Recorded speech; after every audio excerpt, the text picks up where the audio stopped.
You already know the story of the Madeleine ship, which set sail carrying aid for the Muslims of Gaza. But what happened after that? After the ship, people from nearly 80 different countries gathered, determined to help Gaza, and they arrived in Egypt. And here's the shocking part. Once they reached Egypt, the government began jailing them, beating them, and deporting them. The question is, why is Egypt doing this? To understand, we need to go back in history to the era of Gamal Abdel Nasser. Back then, Egypt was rising as a leader of the Muslim world. It represented dignity, power, and independence. Nasser had even nationalized the Suez Canal, standing tall against Western powers. But as time passed, things changed. The turning point came in 1979 under the rule of Anwar Sadat, when Egypt signed a peace treaty with Israel. Egypt became the first Arab Muslim country to formally recognize Israel.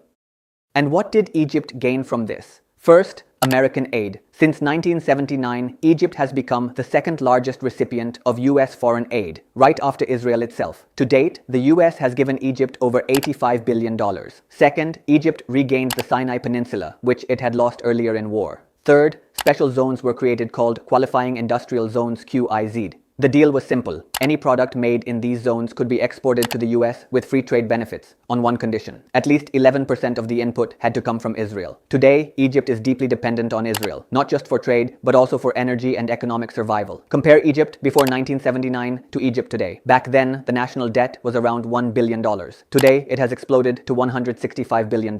This is the bitter reality of the friendship Egypt has maintained with America and Israel. Yes, they received aid. Yes, they regained territory. But at what cost? At the cost of independence, at the cost of dignity. And the US didn't just export dollars to Egypt. They also exported something far more destructive: capitalism. A system that has eroded governance, turned assets into private monopolies, and crippled nations like Egypt. That's why today, if you raise your voice for Muslims, if you stand for Gaza, Egypt's government will silence you. Regime changes are normalized. National assets are no longer owned by the people, they are sold off to corporations. This is what happens when you betray the blood of Muslims. First, you lose your honor. Then, you lose your relevance. And finally, you lose your dignity.